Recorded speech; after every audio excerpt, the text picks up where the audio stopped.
All right, let's talk about something really complex. Have you ever had a thought that felt, well, so complicated you were almost afraid to say it out loud? We're going to dive into a dilemma that a lot of parents are grappling with today. In the quiet of their own homes, a world away from the big public arguments. So our story starts with this one mom's very private late-night thought.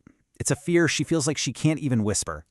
See, her 13-year-old son casually mentioned playing spin the bottle with other boys on their street.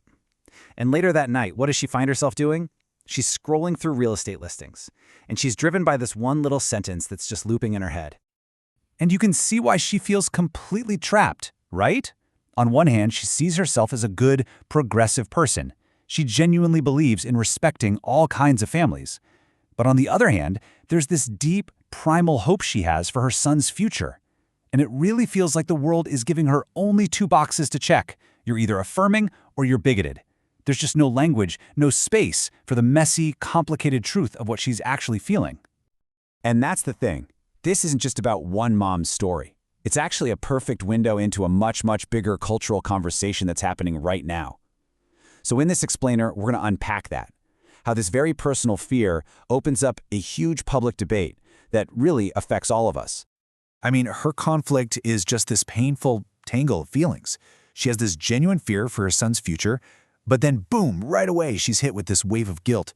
She knows the suicide statistics for LGBTQ youth, and that stuff haunts her. And you know that line we all think is so clear? The one between respecting a group and, say, promoting a certain path? For her, that line is getting really, really blurry. Okay, so what's really interesting here? What's underneath all this conflict is this fascinating idea called scripts. Think of them as the invisible stories that we're all told, the ones that quietly shape our ideas about what a normal, successful life is supposed to look like. So, what do I mean by a script? It's not like a literal rulebook.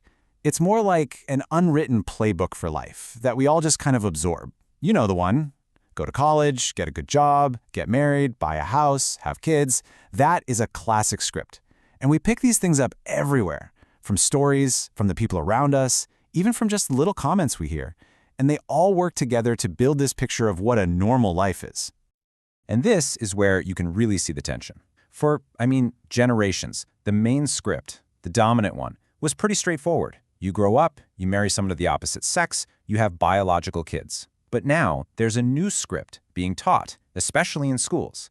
And this script presents all family structures as equally standard, right from the very beginning. So, what this really boils down to is a question of control. It's not about if kids learn about different kinds of families. Of course they will. The real question is who gets to frame that conversation and when it happens. So when a school introduces the idea of two dads as just another standard option, it's the school, not the parent, that's setting the terms. And for a lot of parents, that feels like they're losing control. Okay, so is there any middle ground in all of this? Is there a way to think about it that isn't just one extreme or the other? Well, to help us get our heads around it, let's look at a really powerful analogy that involves a completely different minority group, people who are blind. Think about it. Our society basically has a three-step logic for blindness. Step 1, we all agree that blind people have full human dignity, no question. Step 2, we believe society owes them reasonable accommodations, like Braille on elevator buttons. That just makes sense. But then there's Step 3. We also recognize that blindness is an impairment. It's not just a neutral, equally valid alternative to sight. It's not something we would choose for our own kids. And that right there, that reveals a whole missing category in this conversation about sexuality. See, with blindness, it's easy. We have no problem saying, we respect you completely, but we hope our own kids don't have to face this.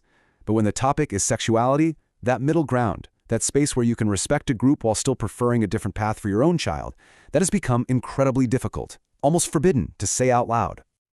All right, let's switch gears for a second and look at the numbers. Because this parent's anxiety, it's not just some vague feeling she has. It's actually connected to some pretty startling data. First, check this out. We're looking at a huge generational shift. If you look at older generations, about 1 in 11 people identify as LGBTQ+. But for Gen Z, well, that number has just exploded. Yeah, to be really specific here, among Gen Z adults in the US, it's now about 1 in 5.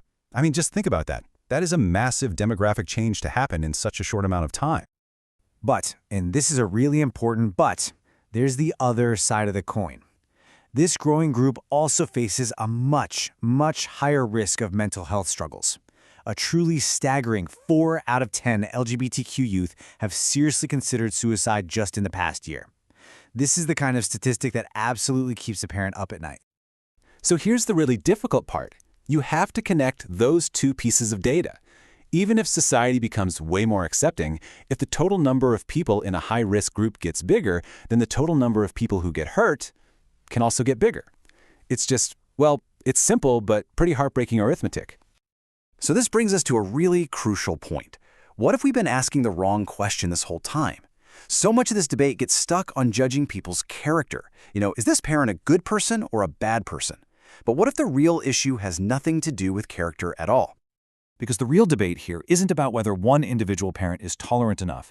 It's about the unintended consequences of the scripts, those stories we talked about, that our biggest institutions like our schools are handing to millions and millions of kids. This is about effects on a huge population-wide scale, not about whether one person is virtuous. So if you look at it through that lens, the mom's dilemma doesn't really seem to be about prejudice, does it?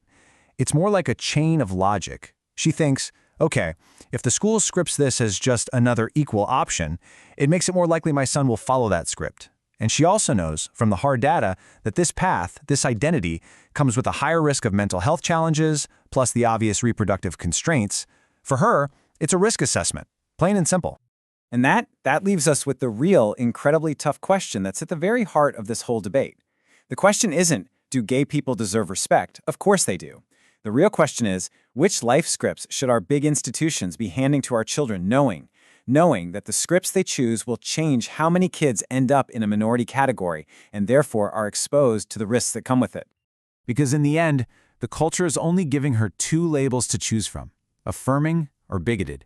But her reality, her truth, is so much more complicated than either of those words. She's being forced to choose between the person she wants to be in public and the path she secretly wants for the most important person in her world, the kid standing right in front of her.